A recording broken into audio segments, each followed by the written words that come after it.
जय श्री राम मित्रों, ये रामचरितमानस बाल कांड का चतुर्थ अध्याय है। इस अध्याय में पूज्य गोस्वामी तुलसीदास जी द्वारा रचित संत असंत वंदना का वर्णन किया है। अध्याय शुरू करने से पहले पूज्य गोस्वामी तुलसीदास जी को कोटि कोटि नमन। संत असंत वंदना। बंदौ संत असज्जन चरना, दुख प्रद उभय बीच कछु बरना। बिछुरत एक प्राण हरि लेहि, मिलत एक दुख दारुण देहि। अब मैं संत और असंत दोनों के चरणों की वंदना करता हूँ। दोनों ही दुख देने वाले हैं, परंतु उनमें कुछ अंतर कहा गया है।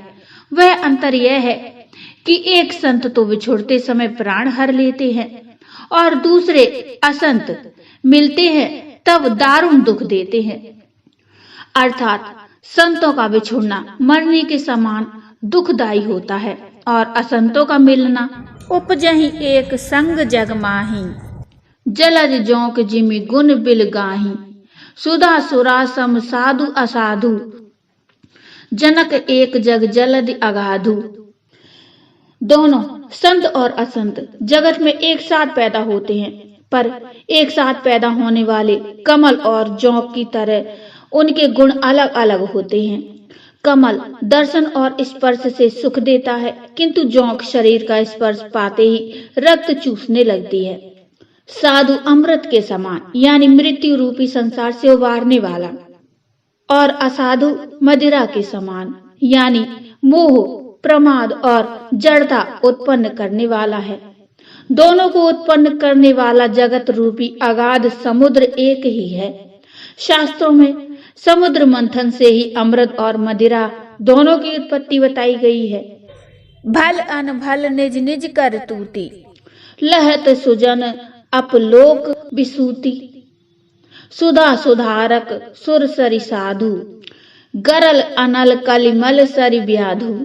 गुण अवगुण जानत सब कोई, सो जेहि भाव नीक तेहि सोई। भले और बुरे अपनी अपनी करनी के अनुसार सुंदर यश और अपयश की संपत्ति पाते हैं। अमृत चंद्रमा गंगा जी और साधु एवं विष अग्नि कलियुग के पापों की नदी अर्थात कर्मनाशा और हिंसा करने वाला व्याध। इनके गुण अवगुण सब कोई जानते हैं, किंतु जिसे जो भाता है उसे वही अच्छा लगता है। अब दोहा आता है। भलो भलाई पे लही, लही निचाई नीच। सुधा सराही अमरताम, गरल सराही मीच। भला भलाई ही ग्रहण करता है और नीच नीचता को ग्रहण किए रहता है। अमृत की सराहना अमर करने में होती है और विष की मारने में। अब चौपाई आती है। खल अग अमुन साधु गुण गाहा, उभय अपार उदधि अवगाहा। तेई ते कछु गुण दोष बखाने, संग्रह त्याग न बिनु पहचाने। दुष्टों के पापों और अवगुणों की और साधुओं के गुणों की कथाएं दोनों ही अपार और अथाह समुद्र हैं। इसी से कुछ गुण और दोष का वर्णन किया गया है, क्योंकि बिना पहचाने उनका ग्रहण या त्याग नहीं हो सकता। भले उपोच सब विधि उपजाए, गनि गुण दोष वेद बिल गाए। कहाई वेद इतिहास पुराना, विधि प्रपंच गुण अवगुण साना।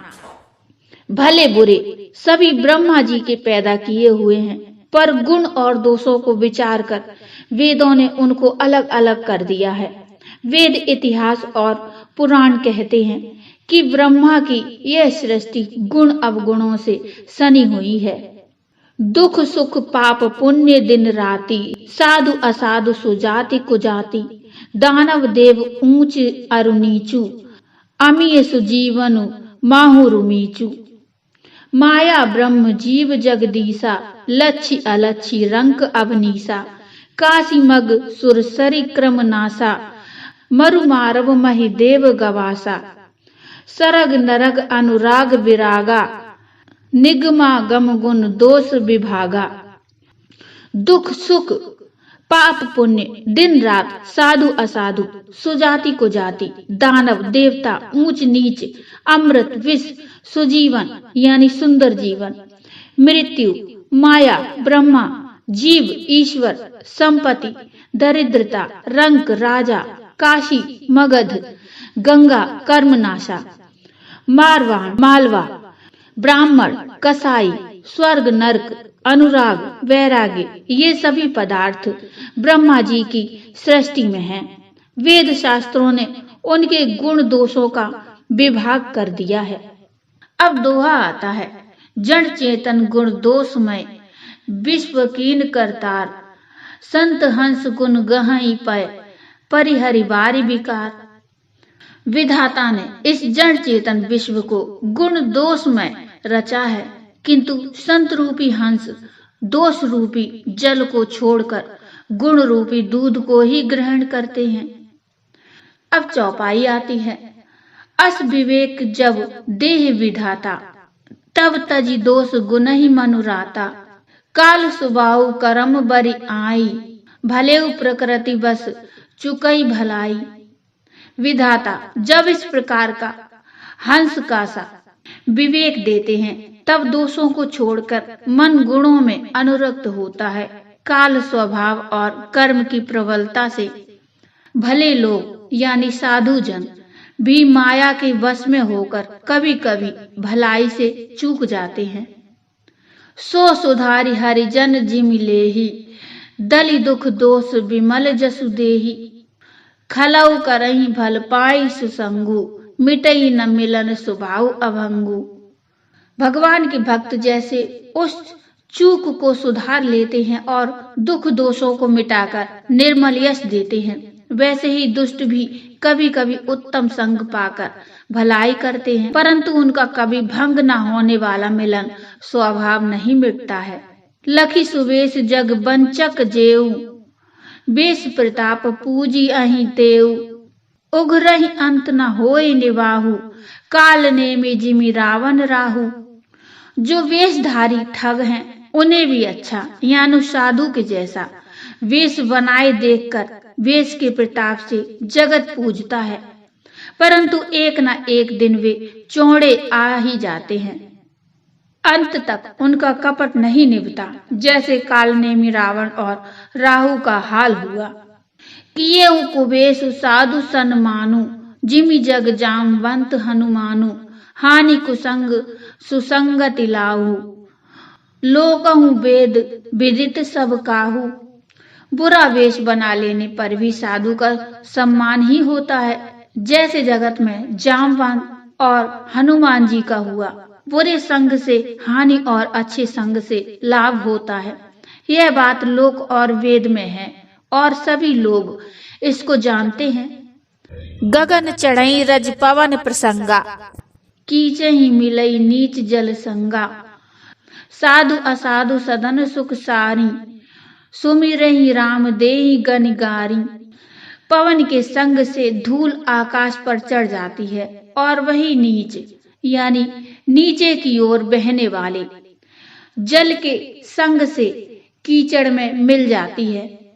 साधु के घर के तोता मैना राम राम सुमिरते हैं और असाधु के घर के तोता मैना गिन गिन कर गालियां देते हैं।